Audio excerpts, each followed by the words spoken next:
This explainer. Let's jump right into it because today we are unpacking the absolute roller coaster that is the rise and catastrophic fall of one of the strangest tech companies in history, Groupon.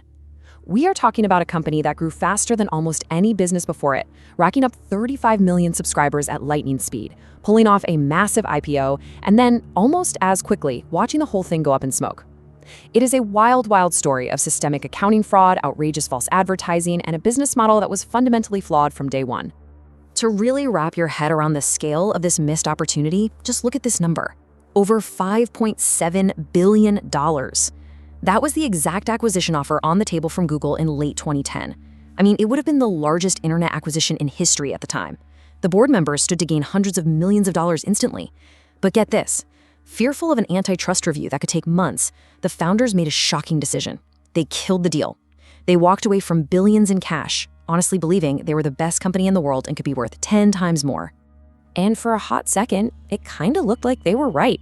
They actually went on to achieve a staggering $12.7 billion valuation at their IPO. Yet today, that exact same company is worth less than $300 million.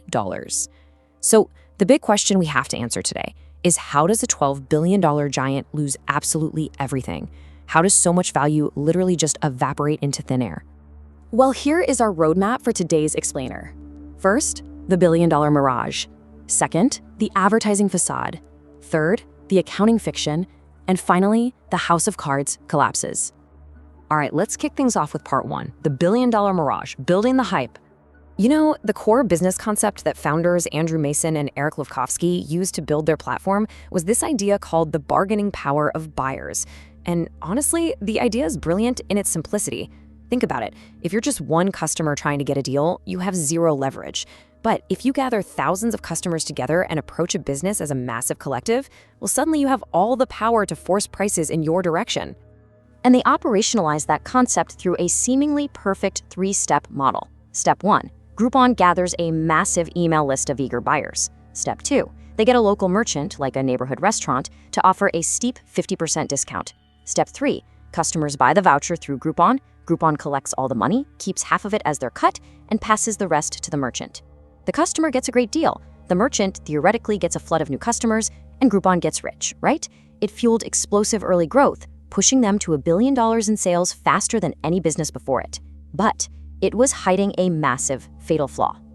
Moving right along to part two, the advertising facade, a systemic culture of deception.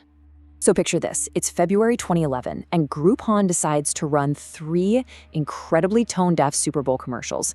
They had celebrities talking super seriously about grave global issues, like the Free Tibet movement, deforestation in the Amazon, and endangered whales, only to use them as a bait-and-switch punchline for local food and service discounts. I mean, what were they thinking? The backlash was immediate. It literally united the Free Tibet movement and Chinese nationalists in shared outrage. And practically overnight, this massive PR disaster completely derailed their critical, highly lucrative expansion plans into China through a partnership with Tencent. But here's the thing, that Super Bowl disaster wasn't just a one-off mistake. It was the tip of the iceberg. Misleading, false advertising was basically their standard operating procedure. Over in the UK, the Advertising Standards Authority received 16 complaints in just 3 months about misleading promotions.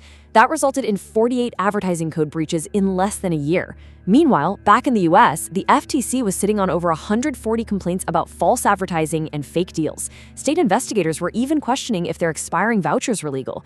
They were baiting users with deals that simply didn't exist.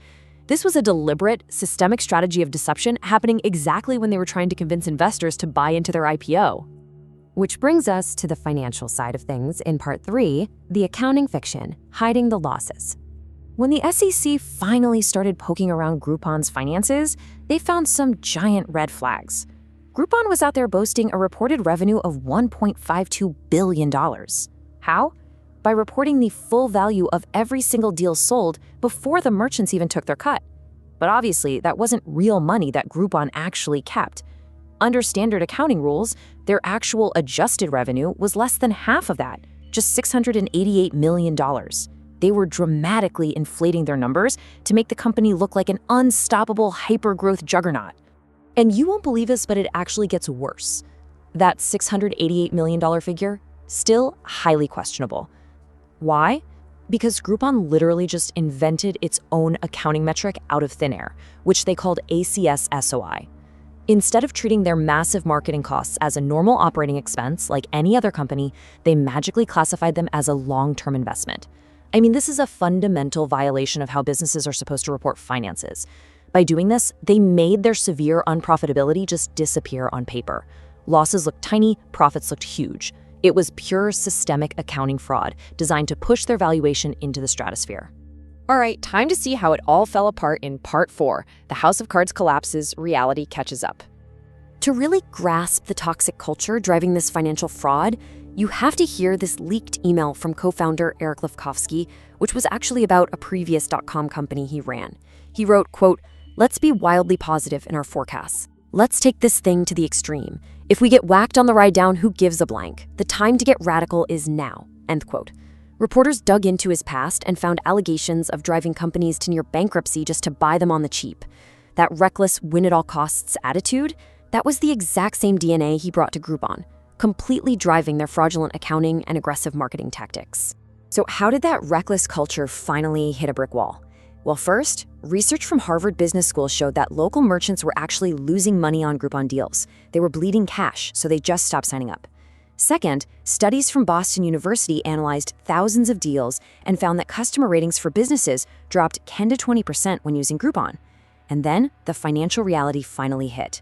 By Q1 2013, they were forced to use standard actual accounting rules, and the curtain was pulled back. Groupon had to report an $81 million net loss. The market reacted instantly, and the stock absolutely plummeted 24% in a single day. The underlying rot had been completely exposed. The chaos culminated the very next morning with a bizarrely sarcastic exit memo from CEO Andrew Mason. He wrote to the company, "After 4.5 intense and wonderful years as CEO of Groupon, I'd like to spend more time with my family. Just kidding. I was fired today. If you're wondering why, you haven't been paying attention." It was such a fittingly strange end to his chaotic tenure, and because he had voluntarily cut his own salary down to around $756 a year previously, his official 6-month severance package was a measly $378.36. Although keep in mind, the founders had already paid out over $800 million to insiders long before the company's cash reserves completely dried up. Stepping back for a second, let's look at the fundamental flaw that doomed the product itself. It's the difference between discount loyalty and brand loyalty. Groupon's entire pitch to merchants was that a big discount will bring in loyal, repeat customers. But it just didn't.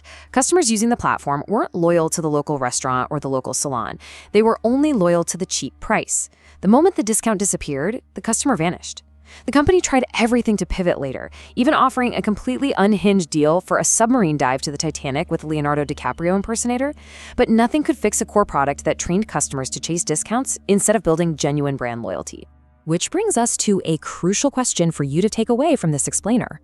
When a billion-dollar valuation is built on a complete facade of systemic accounting fraud, misleading ads, and entirely fake metrics, who really pays the ultimate price? The founders walked away with hundreds of millions, while retail investors, trusting local business owners, and everyday employees were left holding the bag as the whole thing collapsed. It is a really stark reminder to always look past the hype, read the fine print, and seriously question the true value of the next big tech miracle. Thank you so much for joining me today, and I'll catch you on the next explainer.